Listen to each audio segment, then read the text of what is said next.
Ngasi Manipur Exploring Knowledge YouTube channel Milkha Singh da kachaba video ama Miyamna Flying Sick harga khangnaba Milkha Singh tamthiraba COVID-19 na maram oiraga haukiba June gi tang 19 irai numita Chandigarh da leiba hospital amada aroiba yahib tankhre Sahi marfu 13 suraba Milkha Singh haukiba tha amarongi mamangdagi COVID-19 na maram oiraga laikanaduna lakhibani adubu COVID-19 negative oirabasu post COVID-19 na maram oiraga laikhidabani haukiba chayolgi mamangda mahaki loinabi Nirmal Kaur su COVID-19 na maram oiraga laikhidre madugi matung ikan kanadana mahaksu laikhidabani Malemda Bharat pu sanabagi lamda sak taklamba punuma pulusing biramba mahakna laikhidaba asi mentionba ngamloidaba leibak asigi achauba mangjaba ama oihoragani mahak Indiana ningkha tamlo matungi ihan hanba individual sports star amani mahaki akhang kanba thaunana record kaya thamduna sanglaba sahi kaya track and field event pu khudum chankhi 1956 की Melbourne Olympics 1960 की रोम Olympic 1964 की Tokyo Olympic ता सरुक यादुना महांगना उठखिबा performance अदुबु चाही लिसांग सिटना कांगोमदना ngasisu India की मियाम की थमोइदा अदुम लेंगदना Larry मसीदा नतना महाक Asian games ता gold medal मरी फंखी अमदी महाकना कॉमनवेल्थ गेम्स ता इंडिया की अहानबा गोल्ड मेडल फंगबा सानरोइसु ओइखी मिल्खा सिंह 1929 की नवंबर तांग कुंदा गोविंदपुर हौजिकना पाकिस्तान की सरुक अमा ओइख्राबा मफम असिगी सिख फैमिली अमदा पोखी मचिन मनाव 15 की मनुंगदा अमा ओइरिबा मिल्खा सिंह इंडिया अमसुंग पाकिस्तान तोखाई तानाबगी थौदोक अदुदा इंडिया दा लाखी मतम अदुदा हिंदू अमसुंग मुस्लिम अनिगी मरक्ता थोकपा कांगलुक की ओइबा खतना चाइनाबा मरक्ता महाकी मपा मयाम्बा अमदी मचे अनि तमथिरबा थौदोक अदुना मरम ओइरगा सिखी पुनमक मिल्खा सिंह की मिटमांगदा थोखिबा थौदोकनी तमथिरबा थौदोक अदुदगी लांजेनरक्तुना 1947 दा दिल्ली दा यौरक्तुना महाकी लुहोंख्राबा मचे की मयुमदा मतम खरा लैखी अदुबु थोखिबा थौदोकसिंग अदुदी कावबा ngamkhide angang oringai matamdagi hauraga lamjen chenba haibasidi milkha singhi oinadi hainabi oina lakhi mahakna school chatlingai matamda Muzaffargarh dagi halakpada nungtigi kilometer 10 chelaga halai mahakna pungkak chawrakpa matamda thokhiba Hindu amadi Muslim anigi kangluk ki irang marakta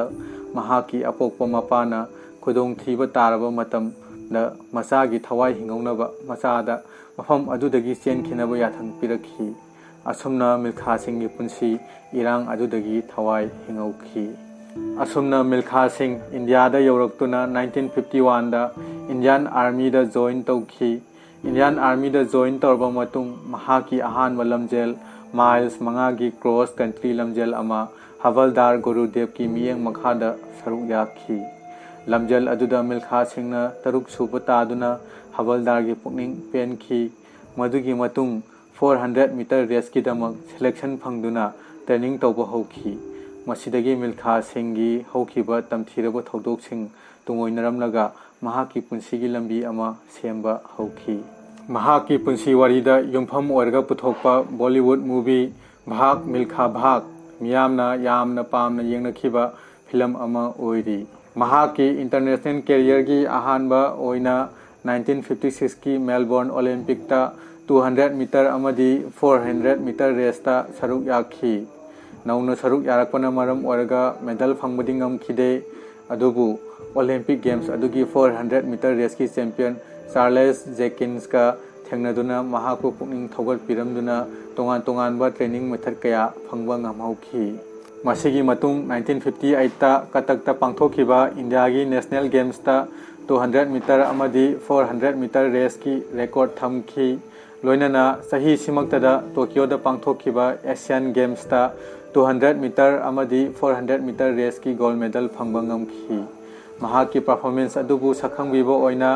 सिपोइदगी junior commission officer ओइना promotion पीखी 1958 की British empire अमदी Commonwealth games ता 400 metre race की gold medal फंगदुना India की अहानबा Commonwealth games ता गोल्ड मेडल फंगबा सानरोई ओइबा ngamखी मतुंग तारकपदा 1960 दा पांगथोखिबा रोम ओलंपिक ता सरुक याखी मरीसुबा तारगा लेहौखी रोम ओलंपिक असी महाकी ओइनदी ख्वाइदगी नुंगाइतबा थौदोक अमा ओइखी मिल्खा सिंह की पुंसी वारीदा 1960 की इंडो पाक sports meet याउदना मपुंग फाबा यारोय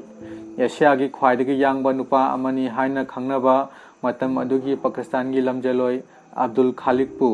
sports meet अदुदा Milkha सिंहना माइथीबा पीखी लमजेल लोरबा मतुंग Pakistan की प्रेसिडेंट जनरल अयूब खान ना महाकपु फ्लाइंग सिख हाइना मिंगथोन पीखी अहानबदा मिल्खा सिंहना महाकी हौखिबा तमथीरबा थौदोकसिंग अदुना मरम ओरगा पाकिस्तान दा स्पोर्ट्स मीट अदुबु यावबा चलु हाइबा यारमदे अदुबु इंडिया की मतम अदुगी प्राइम मिनिस्टर जवाहरलाल नेहरूना थेमदुना महाकपु स्पोर्ट्स मीट अदुदा सरुक याबा चटखी